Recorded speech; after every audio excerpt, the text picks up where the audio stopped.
Le moral forcément est affecté parce que 4-0 c'est jamais facile à digérer, notamment en plus face au PSG. Mais je pense qu'il faut vite évacuer ce match et ensuite 2 matchs à la maison super importants contre là des concurrents directs où là il faudra répondre présent.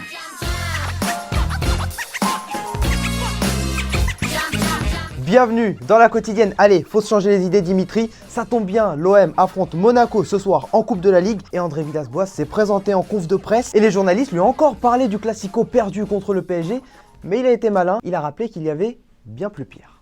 Je me rappelle bien, le Monaco qui a pris 7 ans à PSG était dans la Ligue des Champions. Bon, sinon c'est vraiment plus la peine d'insister avec le classico, mais vraiment plus. Ce match contre Paris, comment il a été abordé et comment l'ont joué vos joueurs? Non, rien. Et c'est notre question du jour les amis, pensez-vous que l'OM doit tout miser sur les coupes nationales? Rennes par exemple avait remporté la Coupe de France la saison dernière, Strasbourg la Coupe de la Ligue, donc voilà, le PSG ne remporte pas tout. Donnez-nous vos avis, 2 petits commentaires seront sélectionnés demain. Et sinon, dans les autres rencontres de Coupe de la Ligue hier soir, Bordeaux a validé son billet pour les 8e de finale, victoire 2-0 contre Dijon. Pareil pour Nîmes, vainqueur de Lens 3-0. Et si vous n'avez pas vu le match, Philippe Montagnier, l'entraîneur de Lens, est revenu sur la prestation de son équipe. Il a fallu qu'on réduise le score. En plus, je viens de voir que le but de Walid est bon, que le pénalty contre nous y est pas, qu'il y en a un pour nous. Ça retire pas la supériorité de Nîmes, mais ce serait bien quand nous on est médiocre, que le corps arbitral soit pas solidaire de notre médiocrité. Allez, petite pause dans la quotidienne, on file en Espagne, dans la banlieue de Madrid. Regardez, c'est à l'entraînement de Leganés, ça s'amuse, ça se tire dessus et paf que je t'en mets une. Bon, pour la petite précision, Leganés est dernier de Liga, donc je sais pas si cet entraînement porte ses fruits et ils affrontent le Real Madrid ce soir.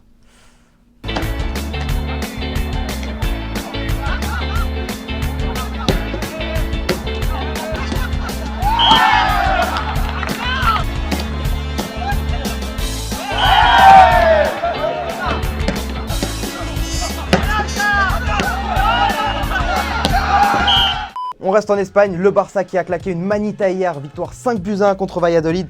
Les Catalans se sont amusés et reprennent la première place du championnat. Et comme souvent, le Barça peut remercier qui? Son petit génie, Lionel Messi, qui a planté hier un doublé, mais surtout, son 50e coup franc depuis le début de sa carrière. 44 coups francs avec le Barça et 6 avec la sélection argentine. Et forcément, il continue de surprendre.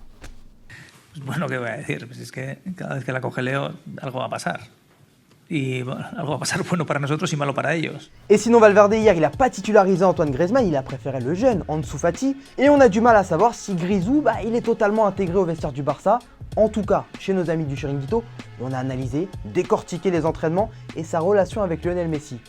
Et ça sent pas bon.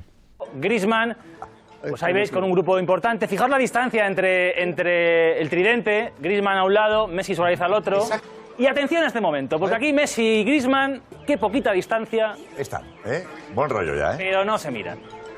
Y también Griezmann, y atención ahí. Griezmann entra, recibe los golpes de todos sus compañeros. Buen rollo con Messi, la Messi y Suárez, pero fijaos. Primero Messi le señala. Et pendant ce temps-là à Lyon, regardez, ça s'amuse plutôt bien à l'entraînement. Ryan Cherki a fait ça.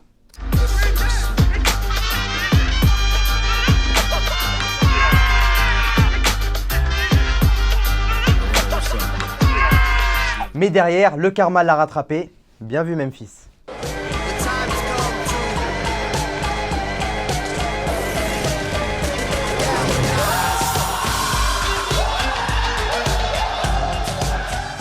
Allez, on retourne en Espagne. Du côté du Real Madrid, Thomas vous en parlait hier. Plus les jours passent, plus la relation entre Zidane et Gareth Bale se détériore. Et en conf de presse, tu sens que sans viser directement Gareth Bale, Zidane il en a plus qu'assez. A un jugador se le puede quitar la ilusión de jugar a fútbol. Que no te entiendo, macho. O sea, no he entendido tu pregunta. Le pregunto que si siendo jugador del Real Madrid se le puede quitar la ilusión por seguir jugando este deporte. ¿Pero quién le va a quitar la ilusión? No, nadie. No. Si está aquí, Es que tiene la ilusión y además ha tenido la oportunidad de estar aquí. D'ailleurs, la réponse à la question d'hier, Thomas vous demandait si le Real devait lâcher Gareth Bale au prochain mercato. Pour toi MC, tu es fan du Real et tu penses vraiment que Bale ne doit pas partir. C'est un bon joueur, beaucoup le critiquent, mais tu penses qu'il doit rester. Alors que toi, l'ami The Skirt, Bale est un grand joueur mais a besoin de changements pour se relancer. Un club comme le Bayern serait super pour lui. En tout cas, il y en a qui n'ont pas lâché Gareth Bale de la semaine, ce sont les journalistes espagnols. Ils l'ont suivi jusqu'à Londres, jusqu'à la porte de son hôtel, tranquille, et ensuite ils l'ont entendu à l'aéroport, au cas où. Gareth Bale llega solo, con un chándal y una maleta, justo antes de volver a España. El encuentro con 4 es breve. Bale llama al timbre para que le abran. La puerta se abre inmediatamente para que el galés acceda. Bale, ¿tienes a niños aquí? ¿Quieres firmarle? Avant de se quitter les amis, regardez ces images, ça se passe en Argentine. Hier, Diego Maradona était de retour chez lui, à Rosario. Son club de Gimnasia affrontait les Newell's Old Boys, club dans lequel il a joué en 93. Et quand on s'appelle Maradona et qu'on rentre à la maison, ça donne ça.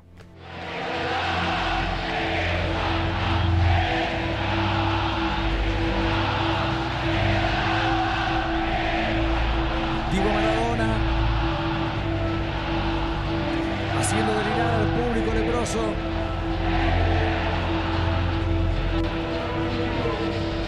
Et quand on est une légende, qu'on est le boss tout simplement, bah on regarde le match depuis son trône.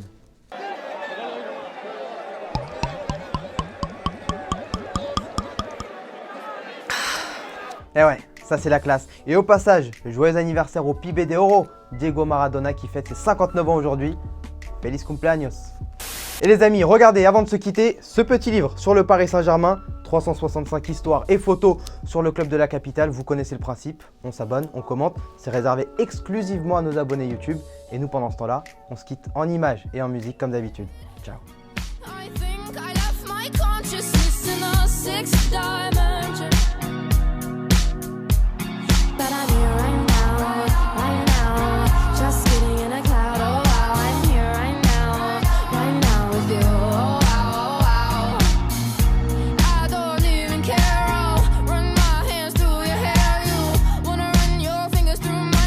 Et n'oublie pas, tu peux cliquer sur le blason Téléfoot là juste à droite pour t'abonner à la chaîne et du coup ne rien rater du contenu exclusif. À la prochaine!